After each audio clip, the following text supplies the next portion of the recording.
Valentine is coming. I'm not gonna do this. Where's your boyfriend? I'm gonna watch you do this. I would You are die. sitting at home. Lonely. I will not get roped into that. Hey guys, Hello. you are listening to another episode of the Sisterhood of the Traveling Mgowo. I realized in the last episode we didn't even introduce ourselves. We didn't even, because y'all are family now. But I realized we got a lot of new listeners. So my name is Misha, My name is Nesipo. and yeah, this is us. This is our space. This is our area. Yeah, this is just us, chatting and trying to get through this life of adulting and just life in general. Yeah, how have you been? I'm well, dude. I'm all right. In a good space. Tough week, but tough times never last. Absolutely. Only tough people do. Yeah. So yeah, good week, great week. Looking forward to next week. Hope it will be easy as well. Easy to get over. Easy, yeah. And I also hope February is gonna fly because I am broke. Listen, you do not have to say that twice. Like that's the only thing that's hurting me. Like it's my brokenness. Outside of everything, I'm well. Yeah. You? I'm good. Also in a good space. I'm my research. I changed my topic, so I kind of have to start from scratch. But it's exciting, and that's all that matters. I'm in a good space. I'm trying to just get by. Getting back to the things I love. Hanging out with my friends. No one more. tells you that makes you more broke. Okay. I'm also broke. I'm just like, this month needs to end. Dude, I need Feb to end. Like, if you're listening to this and you want to send us some money, it's all right. You can do that. Honestly, I think that would be the best thing that you could ever do. Just let God touch your heart and just give us money. There's nothing wrong with that. I realized also last year, let's just do some housekeeping. Yeah. Last episode, my head is somewhere else clearly, that we didn't announce, being managed by Baby Mogul. Yes, true. So we are under Baby Mogul, which is run by Binwe. And yeah, she's our manager. So anything related to whether you want us to do stuff, partnerships, sponsorships, whatever, please, hit her up. We'll literally add the email address to our everything going forward. Yeah. Guys, it's really exciting. We're really lucky to be under someone who cares about creatives, and who knows what she's doing. So shout out to Binwe. She's really awesome. And so today I want to talk about What's that topic? Since it's the month of love or whatever the hell it is. I want to talk about how we have been, I don't want to say conditioned, but how I guess I can say we've been conditioned to put our partners first at the expense of our friends. No matter how long you've known them, no matter how close you are, there's just that thing that we've been conditioned to do where it's like, when you have a boyfriend, he takes priority, and your friends, they'll have to understand. Like if anyone is going to be compromised in this situation, it's always, I don't know the words for it, but it's bird behavior in essence. good cop, bad cop. Yeah. I'm kind of this year. I'm more empathetic. Misho will remain the bad cop. Yeah.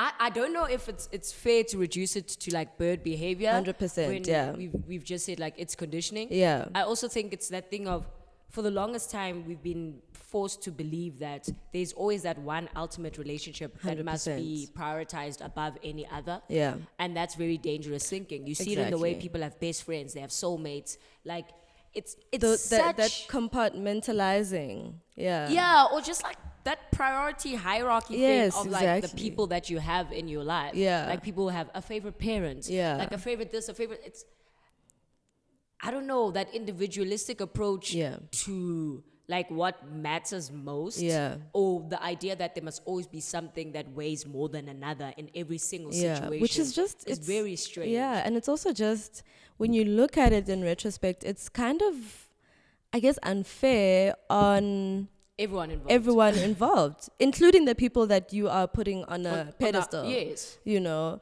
it's yeah, no, guys, it's really unsustainable. So I'm speaking from a place of experience, I guess. I almost lost a friend due to that, but thank goodness they saw the light. I see you. Friendship, I see you.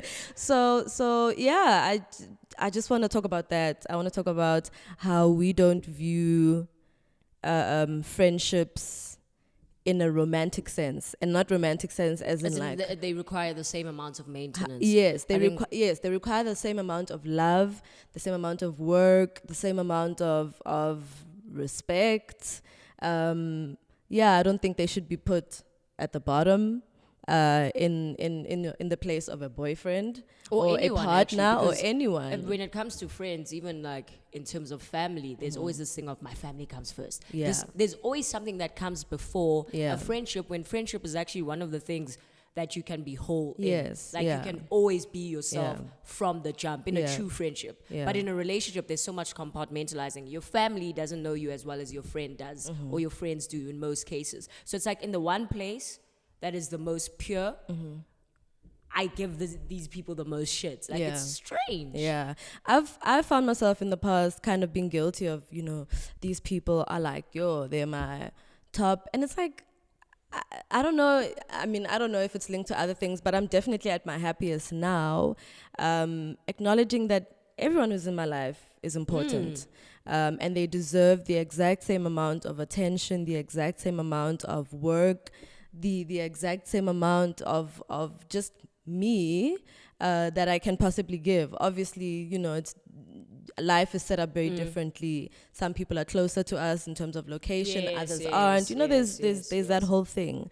But I just think, like, when you first brought up this topic, the thing that jumped to my mind was just going, like, deconstructing our understanding of relationships and just like love in general. This idea that love shows, yes, it does show up in different ways with different people, but at the end of the day, it's still all love. So I don't understand, like, why we must prioritize and why somebody else must always be the one who is at the receiving end of like being compromised, or who feels like in this situation they matter the least.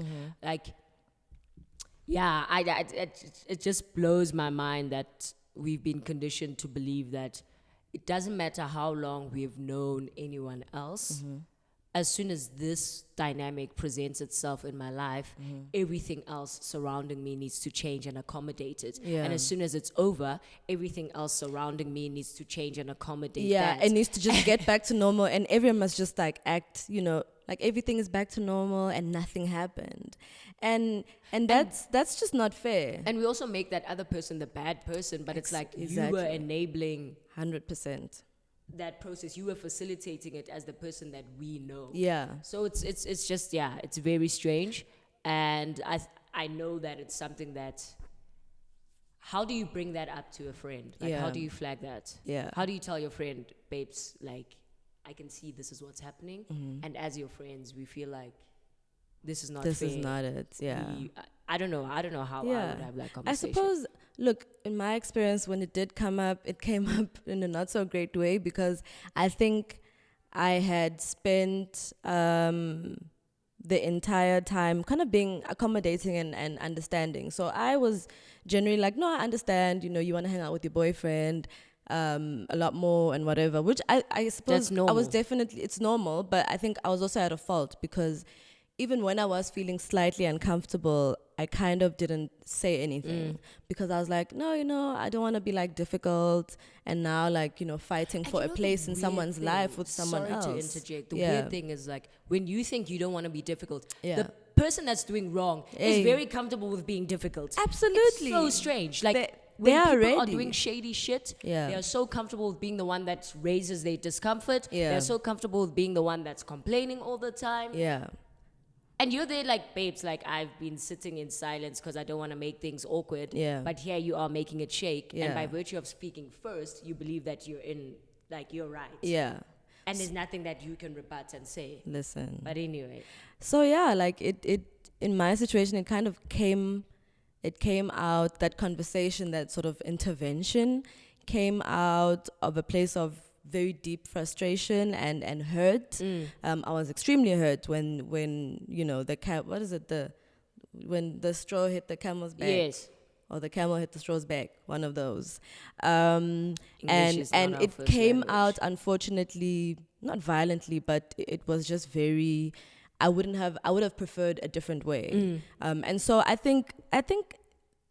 guess it is a matter of sitting down with someone and saying, look, babes, we are kind of noticing a pattern where it seems as though, you know, perhaps you are, maybe you could use different words. Perhaps you seem to be okay with inconveniencing us to accommodate this other person, and that's not fair. We deserve the same regard or the same respect, or just, we just deserve better respect, you know, in general. And so, I think it's you really do have to, the moment you see this thing happening, speaking from experience and giving you guys not advice, but from a place of experience, I think it's better off to mention it the moment you see it, because you don't want to end up like me. Because I ended up being like, you know what? Actually, from here on out, I don't want to hear about your bitch ass boyfriend. I don't want to see him. I don't want him breathing in my direction. I don't even want to, you know, hear about him. Like, and don't ever talk to me about that. It's as if like, nah, you're a problem. Exactly. And you know, had the boyfriend caught wind of that sort of interaction, they would have, because he was a manipulative piece of shit, but he would have you know, used it even more to be like, you see, I've been telling you about your friend. You see, now she's talking about you, can't, you know. And so I think it's best to do that and anticipate someone being defensive as well. Like if you're gonna do it in, you know, the moment you see a pattern, anticipate, you know, some very difficult behavior, some resistance.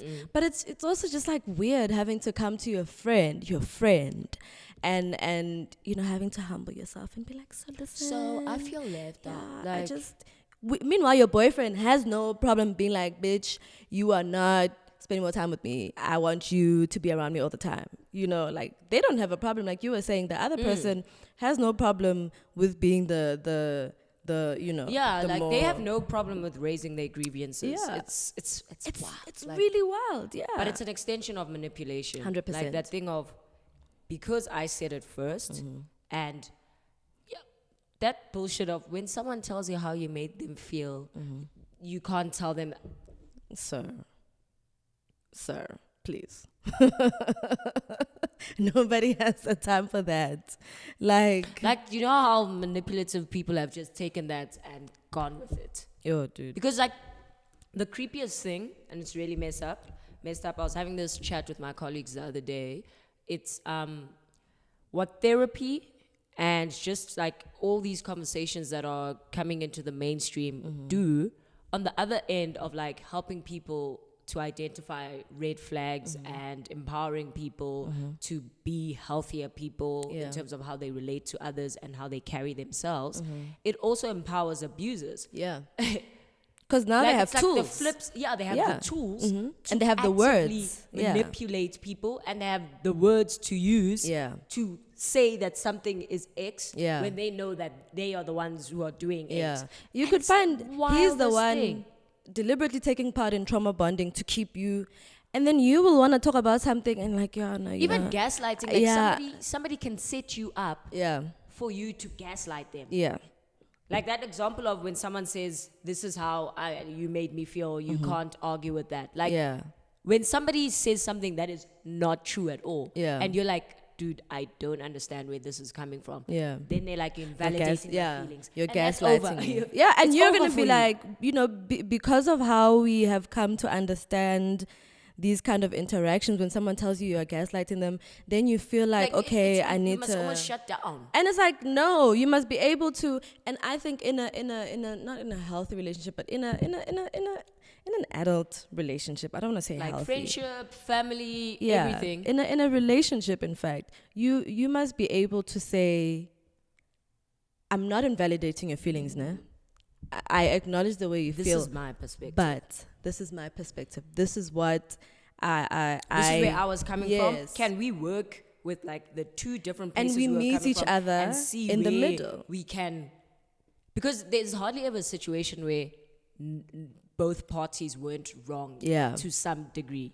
Like that's few and far in between. Because we also know that like even within any abusive relationship, sometimes the ways of coping or surviving is that you pick up behaviors that are not necessarily healthy behaviors to protect yourself or whatever. Do you get me?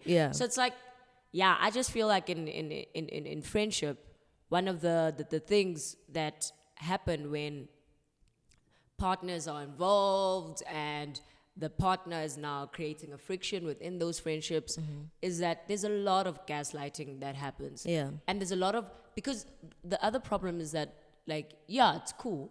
A lot of people share about their friends with their partners. That's human nature. But at no point should I be sharing anything with you as my partner about my friend that allows you to further on like manipulate the relationship or switch up the dynamic like, between me and a friend. You told me that your friend did this and this and this. And that's why they're doing this to me and now. And they're a bad friend and you shouldn't be around them. They're a bad influence to you. And in fact, that boyfriend that I'm talking about, he was doing that. He was trying to do that. Be like, you see, this friend of yours, she's like X, Y, and Z. And you know, thank goodness she had the sense to kind of block that out. It's just a pity that she stayed with this person despite them saying that. But sometimes people need to, it's sad, people need to have a get process. to the point. They have their own process. Some people need to get to a boiling point in order to let go. Other people, not so much. It can be one or two few signs and then they're like, you know what, whatever. But also we've been conditioned to do that as well because it's, you know, that Begazela energy. Yeah, you ignore so many, like you ignore red flags and also you share less with your friends. Yes, exactly. And that's what like that does. It empowers the, I don't want to use the word abuser, but it empowers the partner or the ain't shit. To it like gives them tools to isolate you further. Exactly. And through that isolation, you stop sharing about the person. And it's sad that must happen. Yeah. Like it's sad there is no point in time where you should feel like that. Because I can't imagine like in the 5 years, 5-year-old relationship. In the 5 years, it's not much. I feel like people have been in relationships for 30 years. And that is true. Dynamics still change. But love it. In the 5 years that Lwando and I have been together, there's never been any friction between myself and my friends because of Lwando and I's relationship. Like, 100%. Never ever. And it's not because I'm hiding anything or compartmentalizing. We like. I mean, I guess he's sort of become our friend. Yes. So now it's like I can't hang out with Sniper and be like, nah, don't bring Lwando. What? Like, it feels strange even to do that. Unless we're saying, no, we're doing a girls thing or whatever. Yeah. But, like, it's seeing that dynamic or being a part of something where a partner is causing friction. I just never understand how. But I've also understood that people are dynamic, people are different. People come from different, like, they have different experiences. And that's social conditioning. I mean, look at weddings. You know, young brides are usually told, you know, when you're married, you don't have friends. Your husband is your friend, essentially. And, you know, you must not have friends. I mean, I'll be honest, my mom was told that and she didn't have friends until now. Like, obviously now she's 50, it's a little bit, she does have friends and stuff like that, but she still kind of holds that thinking, thank goodness it doesn't come in my direction. Someone was actually telling us the other day that like we need to, it's cool, we spend like a lot of time together and we have the same friends, but that we need to start creating like friendships outside of the friendships that we have, so that we just have like a few things that are new and different to each other and not experiencing the same thing together all the time. And I think like that's something that I've been thinking about and something that's really important because you realize a lot of people that have been married forever or together forever, it's like everything they know, there's nothing new that they introduce to each other ever, because it's just always them. And in every space that they occupy, they're there together, which is great, it's lovely, but it's nice to have different perspectives coming in. But before, like when we were speaking now, one of the things that I also wanted to say is that like the one big thing I've come to experience about adulthood and friendships and people having romantic relationships and different partners is that it's so different meeting people as a 25-year-old as opposed to meeting people as a 19-year-old. Like, because the thing is with the friendships that we've had, so we've known each other since 19, 20, or like we were learning ourselves, we learned each other, like we've all been growing together. So I understand the way you operate, and I understand, I get you. And then when somebody who's completely new comes into a circle as a partner, it's like this person has completely different ways of being. And like the things that have gotten them to the point that they're at now are very different to the things that have gotten us to the point that we are at. Yeah, they are informed by totally different things. Yes, I've had to be like more chilled in terms of not being like, why would my friend like a person like this? I don't get it. I've just had to be like, you know what? They're seeing something in this person, and that's okay. And I'm going to see the good in this. Yeah. Yes, like you almost want to give someone the benefit of the doubt 100%. Until they do some fucked up shit, and you're like, yeah, no. I knew it. But I like what you said about someone coming into a sort of dynamic, especially as a partner. And it must be tough for them. Yeah, it definitely is tough for them, but we kind of don't, especially as women in cis, hetero relationships. Obviously, that's our only experience. That is our experience. That's the only one we can speak on. But we don't have that thing of.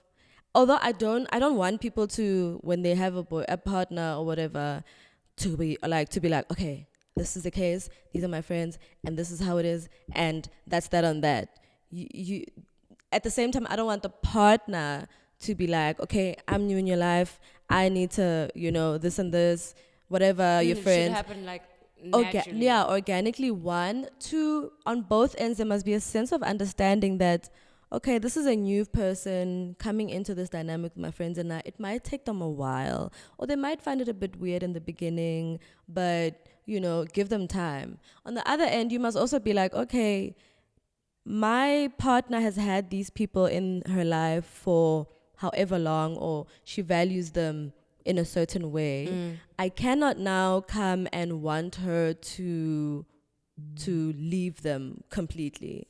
There must be a sense of, like give and take, I suppose. Okay, I'm putting on the bad cop hat again. I think one of the biggest problems is you head asses.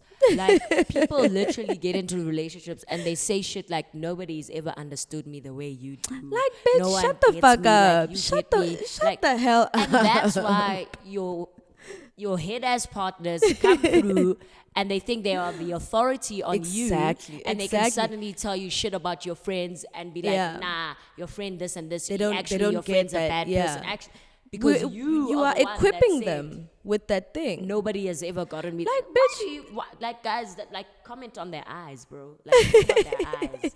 Stop saying shit like that. Like, that shit is weird. Wow, nobody has just like gotten this thing, more than maybe you haven't spoken to your friends about it. How about that? No, but outside of that, it's like this thinking that like as soon as somebody new comes into your life, they must take on this role of the hero. Yes, sweetie. Guys, just like get to know each other, have fun. Exactly. This savior bullshit. No, let's rather not you guys be savages again. Exactly. And I appreciate the savages more than the saviors.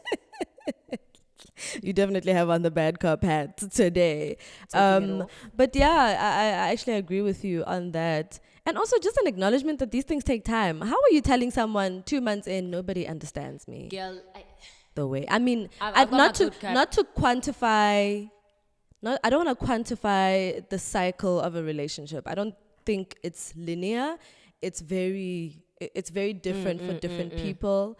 But yeah, guys, like I just think the most important thing please is that we need to democratize the value that relationships bring in our lives. Yeah.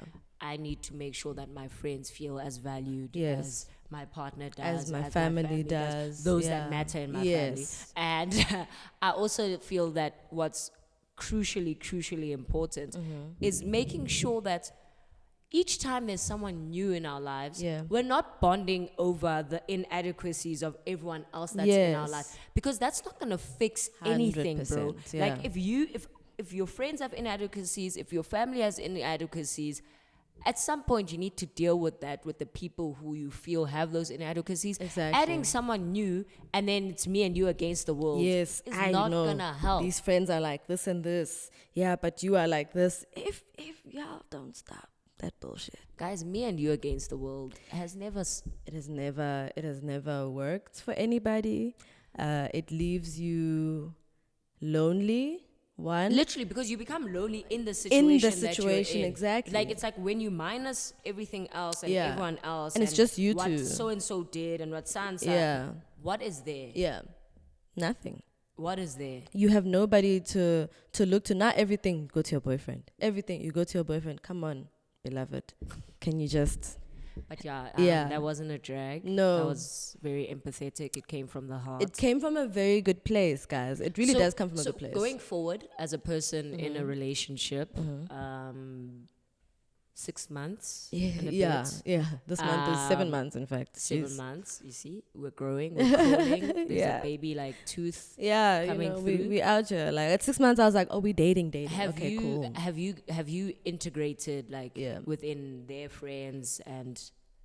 Because he's kind of like integrated within our circles already as well. Yeah, I have actually. And how's that been? It's been really interesting seeing someone in the, outside of the way I see them when they're with me. I think, in fact, it has made me... Oh, I'm about to do some sappy shit now. It has definitely made me admire him more. Because it's like, oh, okay, seeing someone, you know your partner as the person you are with, as your partner, but seeing your partner as, your partner the friend, your partner the brother, different. Your partner the son, and all of that is very like, whoa, you're just like, this you? Like, oh my God, like, damn, like, yo, I'm trying to jump you right now. You know, it was weird, like, on Rwando's birthday, so his birthday was on the 6th of Feb, and I was just watching everyone, like, saying happy birthday, and just everyone was speaking about his kindness. And I was like, I knew it. Like, that's one of the things that make me love him the most. But I was just like shook that so I'm not the only one who's on the receiving end of it. Yes. Everyone gets to experience that. And yeah, you're right. It really is that thing of, so he isn't only...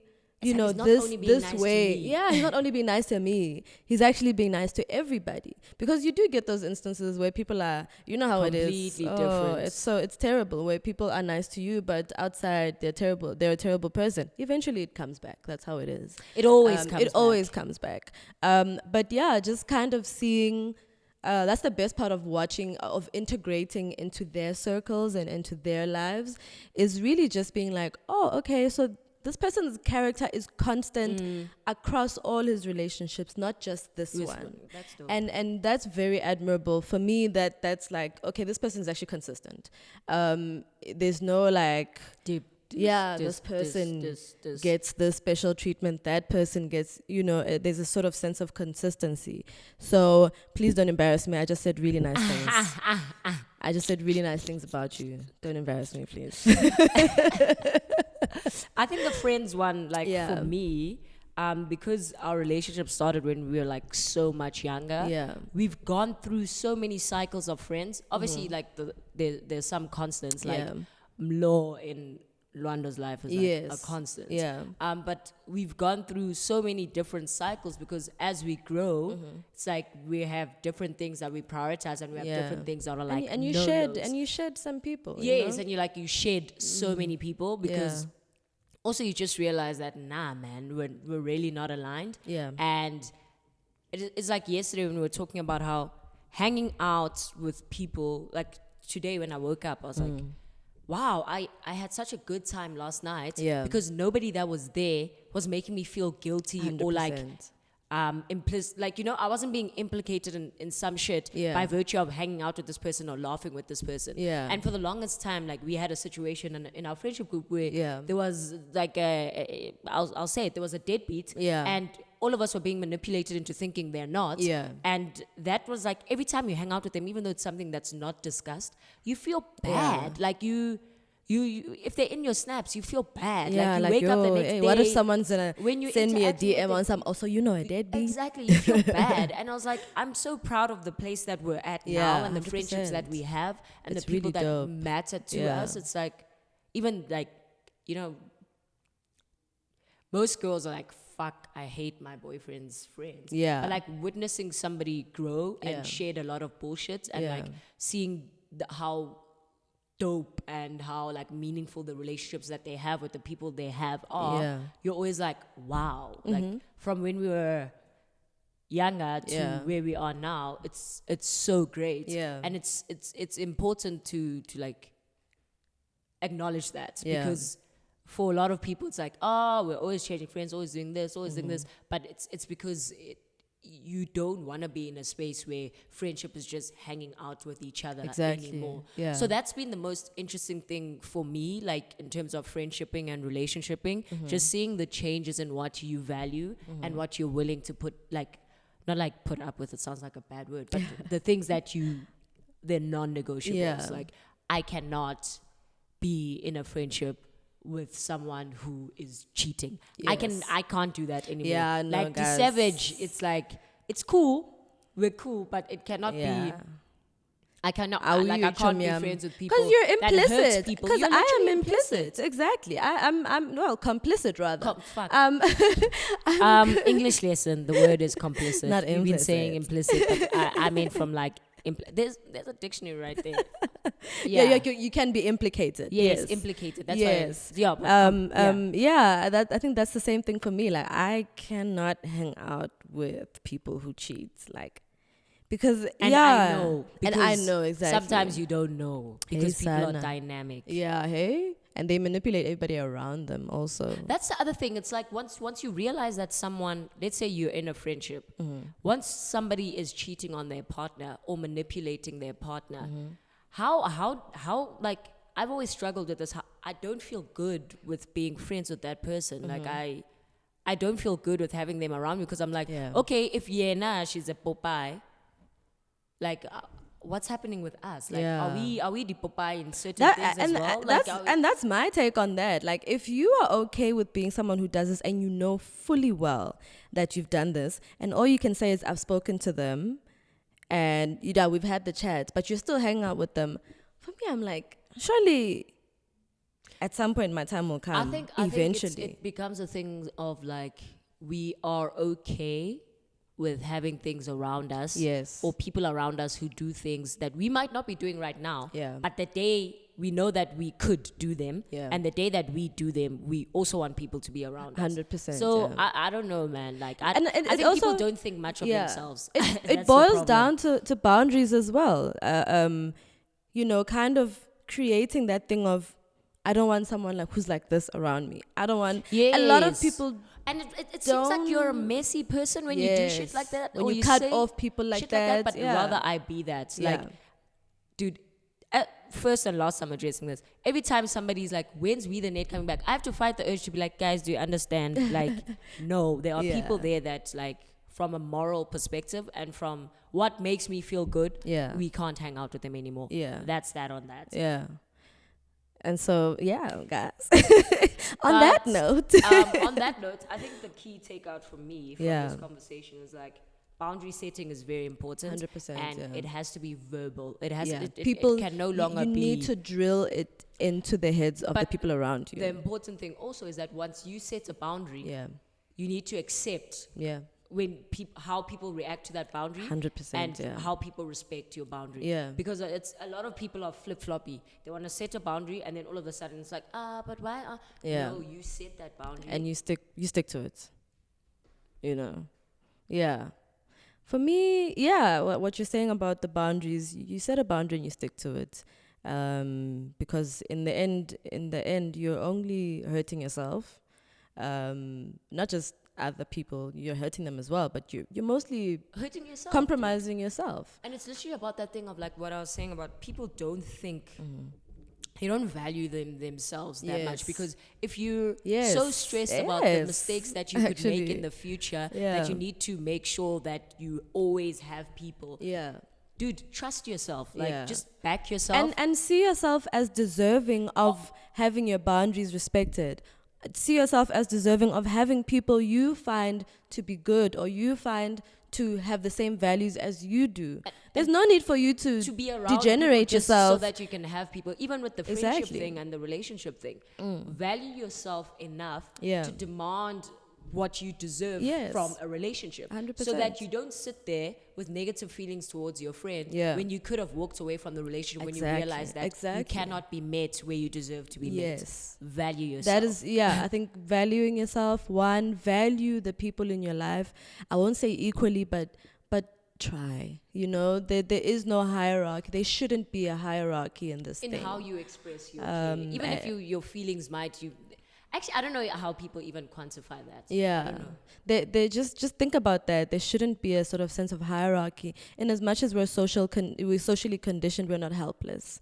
And we have the tools, and we have the people around us. And if it means you have to lose people, unfortunately, it's just something you have to come. It's a part of life.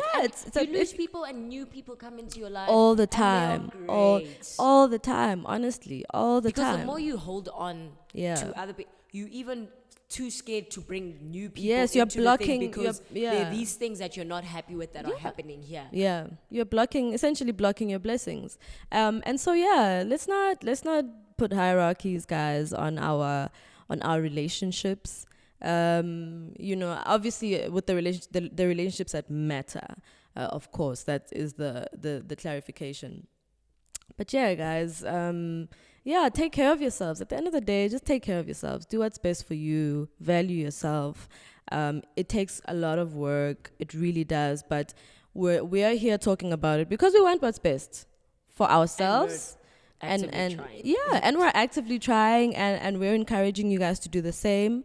And also to share that with us. If you've had to be in that type of situation where you felt sort of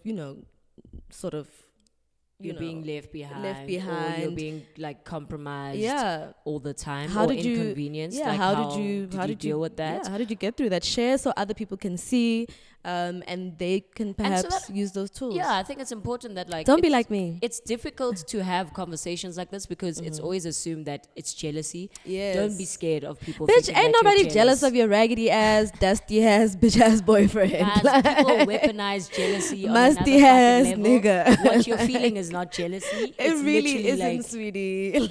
You're being left behind. That man is ashy, okay? Bad cop.